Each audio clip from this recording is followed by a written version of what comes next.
Yo, what's going on, Dragon Ballers? Welcome back to another discussion video. This is going to be a bit of a more long-form discussion on the state of interactivity in the Dragon Ball Super card game. So when I first got involved with the game back in set 2, the game was very low interactivity. There was only 2 counterplays in the game, only one of which was like somewhat relevant, which is Cold Bloodlust. And then we had Crusher Ball dipping in and out of the format. Didn't really get too popular until like set 3, set 4.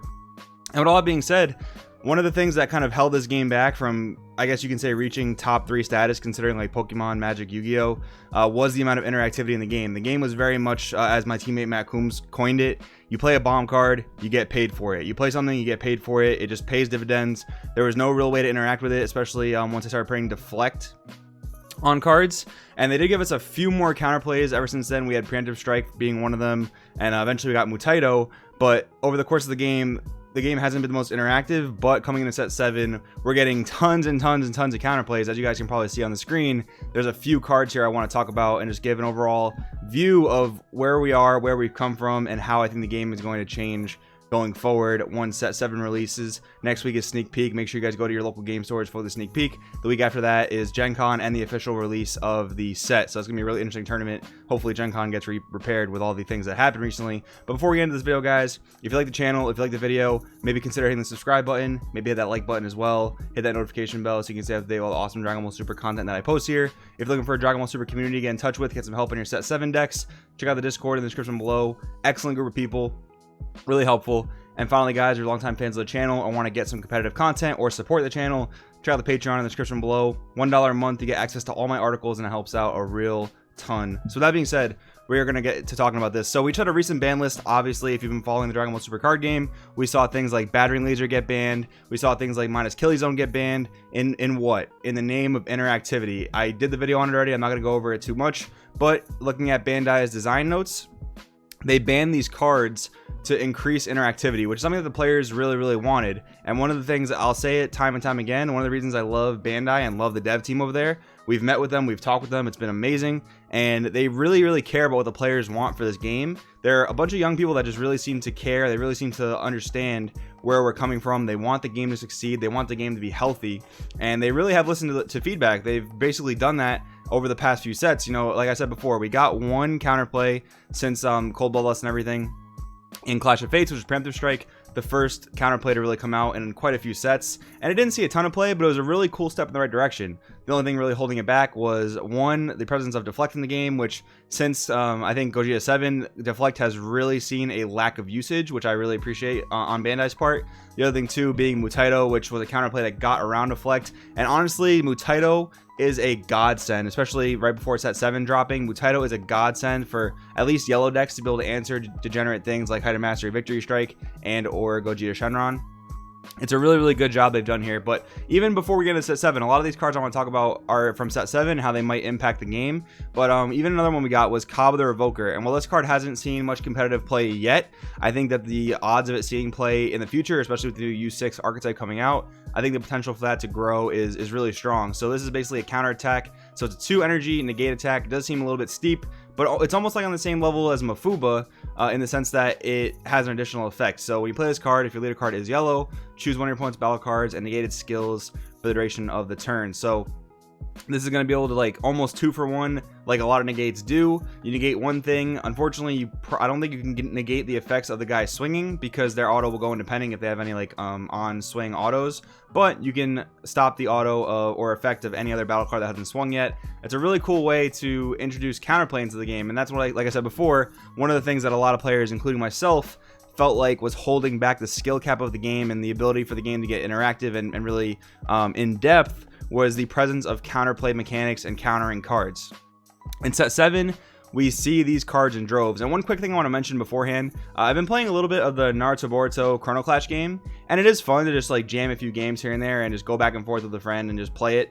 But the thing that really holds that game back for me, at least, is a lot of times you can just straight up lose and not really have anything to say about it. Like the closest thing, if you guys have played the game, you can do to preventing your opponent from damaging you is by playing Sentinels, but there's no like, you know, negating play effects, there's no negating skill effects, none of that in the game. And I know it's not meant to be the most competitive card game out there, but that's one of the things I feel like holds it back. You have no real control over the state of the game, and I feel like all these new cards are going to introduce a lot of control of the game. Because what did we have before? Well, we had problems with Height of Mastery Victory Strike. We have problems with Gogeta Shenron. I do think the Height of Mastery Victory Strike is going to be pretty hard checked going into set 7.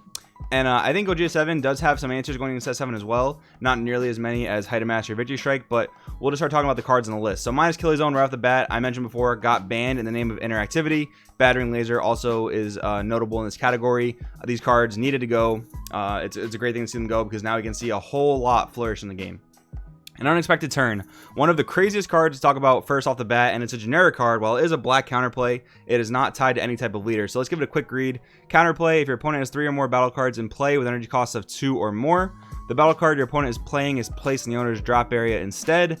Then choose all battle cards with energy costs 2 or less, ignoring barrier, and send them to their owner's warps. So crazy thing about this card is it's a 1 cost that negates the play of any battle card as long as your opponent meets the requirement of having 3 or more cards on the board. Now this is not always going to be live. This is probably going to be a side deck option for decks that are known to make this card live. Like for example, maybe the U6 hit deck, that thing coming out might make this live more often than not.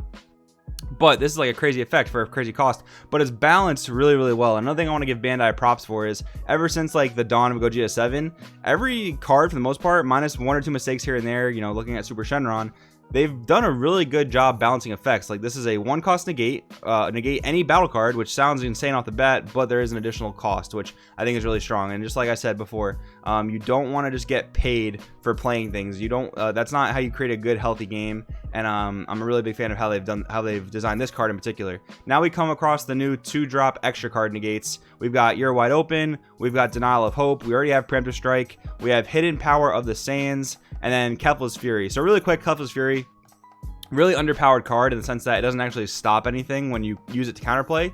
It just draws you 2 cards. But I do want to mention that Cold Bloodlust was also limited to 1 on the most recent ban list, and we already have Mutaito, and we have another card I'll talk about in just a few minutes. But with that being said, Cold Bloodlust to 1 makes a lot of sense because while it is restricted to several different archetypes, it's such a strong negate. It stops any skill in the game that doesn't have deflect, obviously, and it's a 1 cost. So like I thought about this a lot, and like paying 4 for seeing hit and getting Cold Bloodlusted, that feels really, really bad. You know, your whole turn basically just got stopped. You invested so much energy into that, and they only had to use 1 energy to stop it. Where the 2-drop counter plays, they require a bit more effort, a bit more investment, I guess you can say, in order to stop those plays. So with that being said, Yellow has had so many strong counterplays since the start of the game, obviously Cold Bloodlust being a set 1 card, that I'm okay with Yellow getting an underpowered counterplay here, especially when we already have Mutaito and another card we'll talk about in just a few minutes, and the Cabo the Revoker we already talked about. But these 2-drop extra card counterplays I think are so good for the game for so many reasons. Like so we have You're Wide Open and Denial of Hope being very similar cards. And I guess also very similar to Preemptive Strike. They basically interact with 4 drops and less. Denial of Hope can have a little bit of a wider range because it actually just deals with 20Ks and less. So there are some 5 drops that fall into that category. But basically on color, for 2 of your color's energy, you can negate the play of a certain type of battle card, usually 4 drop or less. In Denial of Hope, it's 20K or less. But these cards are so strong because it adds that element of interactivity to the game. And what does that mean? Well, it adds interactivity, and it means that your opponent can't just play cards safely. They can never just assume that they can go all in on something. They can never just assume that they're gonna play the Foreseeing Hit and get paid. They can never assume they're gonna play the Kami's Power Piccolo and just get paid. There may be consequences to their actions if they don't play around things in the correct way, if they just get too greedy on a play. This adds such a layer of depth to the game that I think it was desperately missing. And just with the introduction of 2 new cards, You're Wide Open and Denial of Hope, we're going to see a ton more of this type of layer, of this type of depth of the game. For example, Height of Mastery Victory Strike. I mentioned that I think it has a lot more checks going in set 7. Well, Denial of Hope, You're Wide Open, and Preemptive Strike, they all hit Son Goku Path to Greatness, one of the cards that a lot of people wish were banned on the ban list. I don't think it needs to go to the ban list, honestly, and I know Bandai's reprinting it. That's why a lot of people think it's not getting banned. But with all these cards that straight up answer it, I think that Son Goku Path to Greatness is pretty much fine now. I mean, there's no way to stop it because minus Killzone is gone, Battering Laser is gone. And, you know, people talk about, well, Height of Mastery Victory Strike can outplay it. They just go into 2 Path to Greatnesses, and they can go into 2 Height of Masteries on turn 5, turn 6. There's a bunch of different ways to do it if you have certain ways to untap energy. It's a long story. Shenron decks can do it too. But you're basically making them jump through all these hoops, and all you have to do is pay 2 energy to basically buy yourself 2 to 3 turns. That's a really, really big return on your investment just for threatening Denial of Hope or threatening Preemptive Strike. It's really, really worth it in my opinion. I'm a huge fan of these cards exist. Another weird one, but I think it's again a really well designed card, Hidden Power of the Saiyans. So a new one coming out, almost like on par with Preemptive Strike. Counterplay: if your leader card's green, your opponent may place a battle card they're playing in the owner's drop area instead of playing it. So this does not care about the cost of the card. If they didn't, your opponent chooses 2 cards in their hand, plays in the drop area. So your opponent has an option, and this is the thing I really, really like, is the opponent having options to counterplay. And like, everyone has an option in this case. Like, you have the option to play the counterplay, you have the option to keep energy up or make an aggressive play and tap out. Your opponent has the option to save their card for 2 energy, or sorry, for 2 cards. In the case of Preemptive Strike, it doesn't stop every single play they're trying to make, which is another good option. These cards are very, very well designed, and while I think of a card like Tien Shinhan Returning Fire, that is, maybe you can say, a necessary evil to combat Janemba, but it also just like indirectly hurts all these mono blue decks, and it's just a floodgate type card. And I think most players in the game are not a fan of floodgate type cards. I think that the counterplay cards, I think that cards that require skill to implement, I think are overall just gonna be better for the game. And you can't have every single card in the game be skill intensive, because then not everyone would play the game. It would be too difficult to play at that point. But I would like to see Bandai steer more in this direction they're steering in, which I'm a really big fan of. So another card I want to talk about, we have a few body counterplays. So body counterplays just being battle cards that have counterplay on them. So Undying Spirit, Son Gohan, Vegeta the Cruel, and Mach Speed Kaioken Son Goku, and Champa the Trickster are our cards on color for counterplay. They all reduce their cost by 1 if you have a multicolor in your energy. They all do a bit different things. Undying Spirit Son Gohan bounces a card back to the opponent's hand when they play it. Does not negate the play though. Vegeta the Cruel is a really strong one that allows you to KO a 4-drop or less when they play one, and then you get to warp a card in their hand.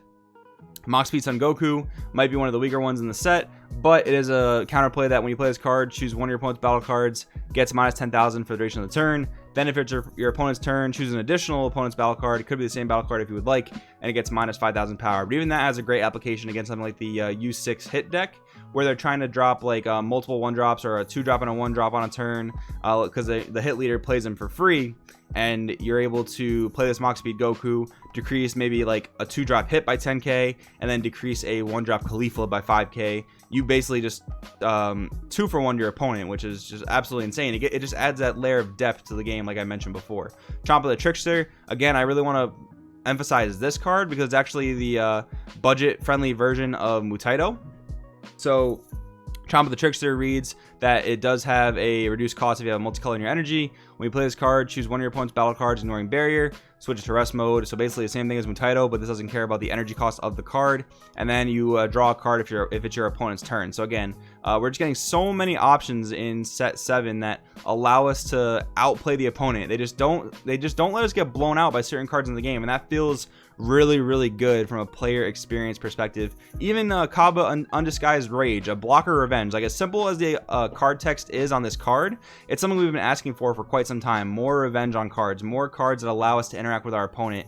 It feels really, really good, even as weird as it sounds, to drop this in the face of something like Gogeta 7. But one thing I will say is we have a lot of counter cards. We have a lot of options for dealing with small aggro stuff. Like, you can argue that Preemptive Strike and Denial of Hope, they typically deal with smaller end battle cards, not necessarily all the bomb cards. They don't deal with Height of Mastery, but they deal with the card that leads into Height of Mastery. They don't deal with Gogeta 7, which feels kind of bad, but I do hope that they lean into the design philosophy of giving us counters to more of the big boss monsters like Gogeta, Hero Revived. Maybe something like a 2-drop green counterplay extra card, or maybe a battle card like Mutaito. I'm saying green because I think green is generally underpowered as a whole. But, you know, 2-drop like Mutaito, it's a counterplay, but its effect is an auto that ignores barrier, so it gets around deflect, and maybe it says like negate the skill of the battle card being played if you discard 1 or 2 cards, like whatever they have to do to balance it to not make it broken. I do think that is another thing needed for the game, because there are still bombs like Gogeta 7. There are basically OGS7 is the big one. I know I complain about it all the time. I know you guys are gonna be crap for it. It's totally fine. I accept it at this point. I still hate the card, and but with that being said, I think the game is moving into such a great space. I think the game is moving into such a layered, in-depth space where if you want to play Janemba still, if you want to play Gogeta Shenron, I think those decks are still pretty strong. But if you want to play something that counters the meta, if you want to play something new and exciting, you have defensive options to combat the Gogeta Shenron decks. You have defensive options to combat the Victory Strike decks, and that feels really, really good from a player perspective. Even the drop negates like Final Guardian and things like that, while I don't think they're the strongest cards in the game, I don't think they're quite better than Sparking negates. It just gives us more options, give us more outplay to certain things. Like maybe a format will roll around where the drop negates are incredibly impactful and incredibly strong, and I really, really like that as a player. I'm really happy that Bandai has really listened to us and given us a lot of what we want. They haven't hit everything on the head, they haven't done everything the right way, but we have to give credit where credit is due, and I really do believe that Bandai cares about this game, and it makes me really hopeful. And I know a lot of you guys have been worrying about, is the game gonna die, is the game in a rough spot? I do not think the game is in a rough spot. I think the game is turning a corner on one of the better years and formats it's gonna see. This competitive season wasn't the best, but I'm hopeful that Nationals is going to be great, and I'm hopeful that Bandai is going to give us a great competitive season next year with great product, great cards, great card design. I'm really, really hopeful, and I think that SAT7 is them showing us they're moving in the right direction. But I've rambled on long enough. What do you guys think about all these things I've talked about in the comments below? What do you guys think about these cards coming out in the comments below? Please don't hesitate to let me know. Really excited to hear what you guys have to say. So thank you guys so much for watching. My name is Joey. This is Crossworld TCG, and I'll see you guys in the next video. Hey, welcome to the end card, and thank you so much for sitting through that, because honestly, I'm just doing this until they make a Digimon trading card game. So if you like Dragon Ball Super for some reason, give it a sub up above. Maybe check out some of our other content. And do not forget, Digimon is way better than Pokemon. With that being said, we will see you next time.